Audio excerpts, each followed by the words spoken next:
Visualize dwelling in an era where disobeying power might make you forfeit your liberty, and expose you to sanctions so dreadful they resemble something from a horror scenario. Encounter the truth of the British Empire's judicial framework, a period when legal statutes were imposed with brutal effectiveness and invention. In this broadcast, we are plunging into the most repellent and inconceivable penal measures employed by the British Empire, customs that centered on dominance equally as they did on savagery, ranging from merciless floggings to communal exhibitions of mortality. We shall disclose the sinister aspect of the chronology that few venture to mention. Consequently, are you prepared to investigate a history where fairness was not merely dispensed, it was administered? Remain present to discover penal strategies so severe they molded the fundamental structure of the British statutory code and etched a lasting impression on the past. The British Empire's merciless regulatory framework. Central to the British Empire's exceedingly severe penal techniques resided its rigorous statutory organization, recognized as the sanguinary statutes. Throughout the 18th and initial 19th periods, this judicial structure encompassed surpassing 200 offenses meriting fatality. Misdeeds trivial as pilfering baked goods or pocket theft might culminate in capital punishment.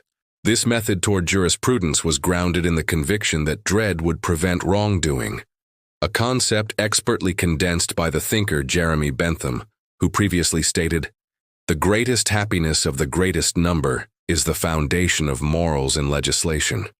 Though dissenters inside the Dominion like William Wilberforce challenged the ethics of these provisions, the statutory regulations endured for many periods. This rigor was not restricted to Britain, but spread throughout the territories, frequently with supplementary stages of rigor enforced to manage the indigenous inhabitants. The notorious Catine Tales. The Catine Tales is prominent as a particularly famous instrument of physical retribution within the British Empire, especially within the naval forces and custodial settlements. This specialized lash, consisting of 9 interconnected ropes, was engineered to cause highest agony while guaranteeing the victim stayed conscious to withstand the sentence. Mariners charged with disobedience or prisoners in correctional territories like Australia habitually received the Catinet Tales, which represented not only adherence but the ultimate power of the Dominion. The penalty itself constituted a demonstration frequently performed before comrades to act as a caution. Every strike from the whip ripped through the epidermis, leaving profound, excruciating lacerations. Individuals who persevered would carry the permanent marks, a tangible testament to their obedience to royal governance. The British Navy, known for its rigid enforcement, documented events where whipping sessions reached scores or perhaps hundreds of strokes, contingent upon the seriousness of the violation. On numerous occasions, medical personnel remained nearby to confirm the punished party did not expire from their harm too soon, enabling the penalty's continuation. Past reports originating from correctional settlements disclose that the Cat-9 Tails was frequently deployed with utmost harshness. Those decreed to a whipping were fastened to a rigid structure to stop shifting, guaranteeing the sentence proceeded precisely as planned. Communal executions by rope. Open-air scaffoldings formed a key element of the British Empire's judicial framework, operating both as an implementation technique and as a bleak type of communal show. Referred to as equity showcased, these occurrences attracted audiences reaching the thousands, converting the retribution of offenders into a gruesome mode of amusement.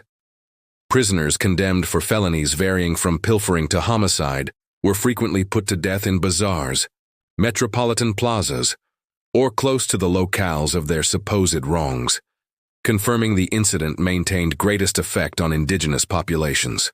The procedure itself was prolonged in order to intensify its preventative consequence. The sentenced individuals were marched publicly through thoroughfares, commonly in restraints, prior to being escorted to the scaffold.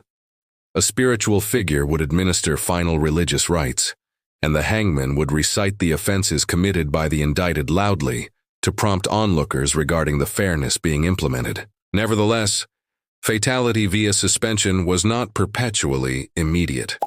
Prior to the institution of the extended drop technique in the 19th century, which was meant to fracture the vertebral column rapidly. Casualties habitually underwent an extended and tormenting passing through neck constriction. The visual display of execution aimed to uphold the societal arrangement. Nevertheless, it frequently achieved the contrary result, as noted by contemporaneous commentator, such as Charles Dickens. He contended that these exhibitions stripped humanity from both the doomed and the viewers, cultivating an environment of brutality instead of reverence for the statutes. Occasionally, open executions completely failed, transforming wrongdoers into popular champions. This applied specifically to individuals such as Jack Shepherd, whose bold evasions and disregard for dominance fascinated the collective consciousness even as he encountered his demise at the scaffold.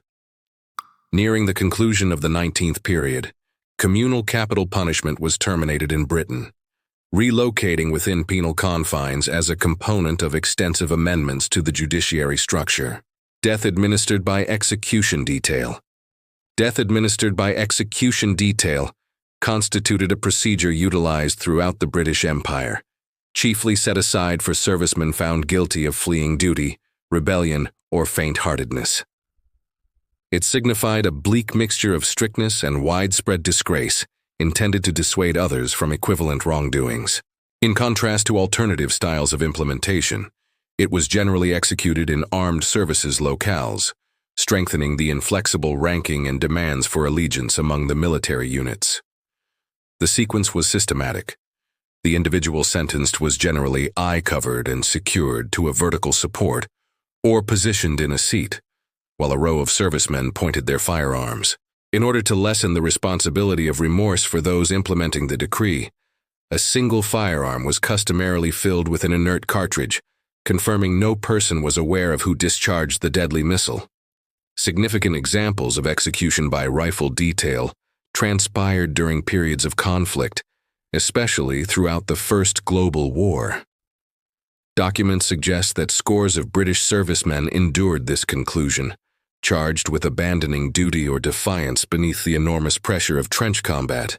Detractors assert that numerous of these males endured undetected mental ailments, such as combat exhaustion, currently identified as post-traumatic distress syndrome, PTSD. Regardless of these disputes, the British Armed Forces defended the custom as an essential provision to preserve order amidst the turmoil of conflict. The Scavenger's Daughter. Although less extensively deployed compared to alternative approaches of penalization in the British Empire, the Scavenger's Daughter represented a notorious coercive apparatus linked with the London fortress, identified for its dreadful technique of generating suffering through powerful pressure. Designated after its designer, Leonard Skington, a garrison commander of the fortress beneath Henry VIII, the instrument was intended to press the physique into a configuration of intolerable distortion. The sufferer was compelled into a bent position with their cranium, extremities, and lower limbs rigidly secured by a metallic support structure. When the apparatus became constricted, it pressed the human form internally, resulting in agonizing distress and commonly resulting in critical inner damage. Employed chiefly against political inmates and those indicted for treachery, the Scavenger's Daughter served as an equivalent to the extending torture machine, which lengthened the physique. While the extending machine separated skeletal connections, the Scavenger's Daughter pressed them jointly, frequently shattering osseous tissue and instigating significant inner hemorrhage. The aspect rendering the apparatus especially terrifying is its mental influence. Diverging from more common penal measures, the Scavenger's Daughter was frequently deployed confidentially, contributing an element of solitude to the casualty's anguish. This concealment amplified its consequence since detainees dreaded not exclusively the bodily agony, but similarly, the ambiguity of their eventual outcome. Reports concerning individuals who withstood its application are infrequent, probably due to the intensity of the trauma inflicted. Dragging and dismemberment. Dragging and dismemberment constituted among the most rigorous penalties in British chronology, designated for those judged responsible for serious betrayal. It was conceived to transmit a robust signal of discouragement executed openly to underscore the ramifications of challenging the monarchy. The sequence commenced with the condemned individual being secured to an equine and pulled toward the locale of implementation. A shaming display aimed at debasing the indicted before the populace. At the execution location, the person was suspended, yet not to the state of expiration, confirming they maintained awareness. This was succeeded by procedures of severing limbs, with the physique being separated into quaternary segments, cleaved. These vestiges were habitually exhibited in conspicuous settings such as municipality entrances, as a severe admonition to remaining individuals. This retribution was representative of the sovereignty's dominance and the harshness of betrayal. While this technique found application starting from the 13th era and attained its peak throughout the Tudor era, duration, widespread perspective ultimately commenced altering. By the waning 18th century, the habit was progressively regarded as uncivilized, causing its termination in 1870. Exile to overseas settlements. Exile to external territories constituted among the British Empire's essential types of penalization, utilized broadly between the 17th and 19th periods. Instead of administering capital punishment or confining lawbreakers permanently, the governing bodies elected to dispatch them across marine routes toward distant regions, such as Australia, the continents of the West, preceding the U.S. rebellion, and subsequently Bermuda and Van Diemen's territory, contemporary Tasmania. This penalization functioned for interconnected objectives. It relieved Britain of its undesirable law-breaking inhabitants simultaneously, as it furnished workforce to expand its territorial possessions. The sea passage itself frequently amounted to a penalty. Prisoners were packed into congested vessels for several periods, experiencing dreadful circumstances that comprised contagion, insufficient nourishment, and mistreatment. Documentation proves that death measurements on these excursions were elevated, with certain vessels forfeiting 25% or greater of their riders preceding reaching their endpoint. Following debarkation, the circumstances seldom got better. Prisoners were sold through bidding or designated to effort on agricultural land, foundational structure initiatives, or as internal assistants, frequently suffering severe handling and extended shifts. Exile was not without its detractors. Activists in Britain maintained that the custom was barbarous and achieved minimal progress in improving delinquents. Around the center of the 9th period, mounting dissent alongside evolving forces of Britain's domain caused the reduction of expatriation as a penalization. Crushing until cessation. Crushing until cessation, termed peine forte et dure, represented among the most savage styles of retribution applied within the British statutory framework during the Middle Ages and initial contemporary eras. This strategy was utilized versus persons who declined to submit a statement in judiciary proceedings. The penalty consisted of positioning the indicted onto their dorsal side, setting a timber panel upon their form, and progressively incorporating substantial rocks or masses. The mounting strain inflicted insufferable distress collapsed the thoracic region and routinely resulted in a protracted, tormenting passing if the subject failed to yield. The calculated ruthlessness of this technique aimed to enforce compliance, yet some opted to withstand the distress instead of stating a defense. A significant occurrence is that concerning Margaret Clitheroe in 1586, a devoted adherent in York, England, who refused to enter a statement when indicted for concealing members of the Catholic clergy amidst a phase of non-Catholic governance beneath Elizabeth I to safeguard her relatives from entanglement and avert the seizure of her possessions. Cleo opted for muteness.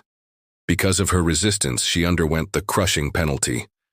Observers narrated that her physical form was pulverized beneath a hatch burdened with massive rocks, and she expired following around 15 periods. Her resolution subsequently resulted in her declaration as a Catholic holy person in 1970. This retribution, despite being quite infrequent, represented the severe limits of archaic jurisprudence. Crushing until cessation diminished in recognition over subsequent periods, as general sentiments concerning such ruthless customs changed, and it was formally eliminated in 1772. The sanctions of the British Empire persist, as absolute indications of the distance cultures have progressed and the extent they previously utilized under the guise of statutory control. These customs, although frightening, demonstrate the constant hold of dominance and the savage repercussions of resistance. Nonetheless, they likewise provoke the specific inquiry. What course of action would you have chosen in their circumstance?